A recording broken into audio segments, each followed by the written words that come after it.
जी 16 तारीख को हमें 11 जनों को गिरफ्त करूँ छूँ ब्राउन शुगर केस में। हमारा ऑनरेबल डीजीपी सरंकर अंडर हमारा निशामुक्त ओडिशा अभियान चली से आमे गोटे स्पेशल टीम गठित होता अंडर ओपीएस शुभ्रजीत बिस्वाल आउ टाउन पीएस आईएससी प्रज्ञाकर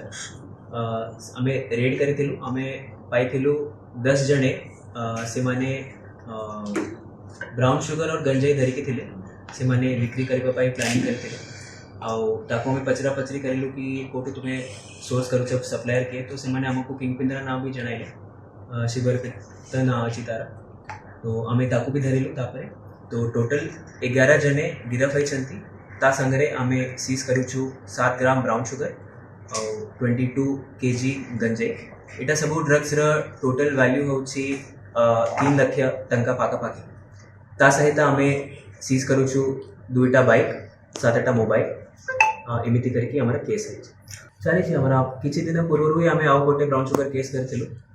एबे भी चली 11 जने फॉरवर्ड होती तो निहाती बड़ा स्केल रे टिके ब्राउन शुगर उपर रेड चली और बाकी जने भी हमारे रेडार रे अच्छा आम भी धरलु जोटा प्रिलिमिनरी इनक्वारी रे जना पड़ुची से माने भुवनेश्वर नयागढ़ साइड रू प्रोक्योर करते सेटा भी हमारे रेडार रे अच्छे इन्वेस्टिगेशन चली।